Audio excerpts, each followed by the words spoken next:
waxaan rabaa wasiirka waqtigeena iska dhumiyo mar raba hore inaan u weydiiyo wuxuu yiri weli laguma eedaynin wasaaradayda wax isdabamarin iyo lacag lagu eedeeyay ma jirto mudane wasiir riboodka hanti dhowrka guud oo soo saaray sanadkii 2018 wasaaradda gaadiidka duulista hawada wuxuu uga hadlay beejka 60aad dib aan u fiirin kartaa lacaga idinku qoran oo ku eedaysantiina jir oo ayadoo cadeymo aan loo haynin aad bixiseen oo midu 157 tahay madaxyadeedu ku cadan yihiin 221 223 224 226 sidoo kale lacago aad qabateen oo adinku aad u samaysateen waraaqaha lagu qabanay qarash ahaan aad u isticmaasheen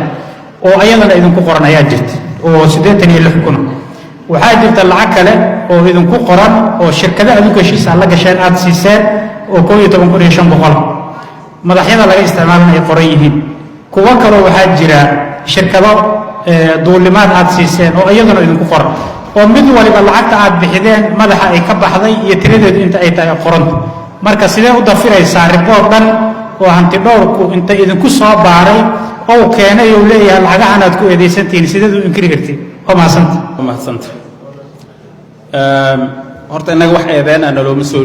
jeedinin sida aad la socotiin waxaa jiray sida dawladdeena ay u timid habraac cusub ayaa la raacay habraacaasi oo sheegaya lacagaha qofka qaban kara iyo meesha ay mari karto iyo sida loo isticmaali karo habraacaasi inta uusan hirgelin wasaaraddii ugu horreysay ee September bilowdaan September 2017 ayaan ahayd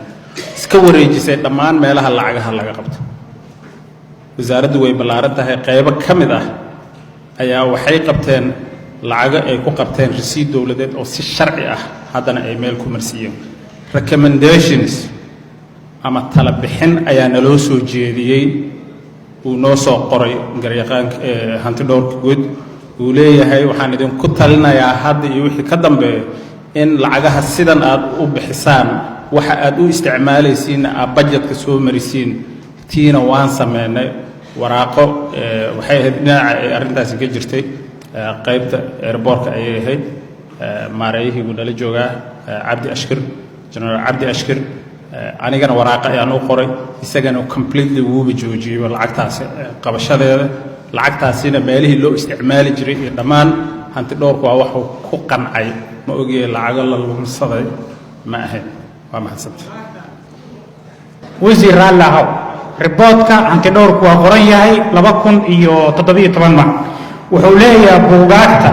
ay dakhliga ku qabteen ma ahayn buugaag sharciyeysan oo ka soo baxay xafiiska xisaabiyaha guud ee dawladda halka wasaaraddu ay soo daabacatay buugaagta lacag qabashada waxaa cad buugaagta in adinka soo daabacateen lacagta aad ku qabateen sida u isticmaasheen ay sharci darreed waxa aniga aan ku haysto taas waa wasiir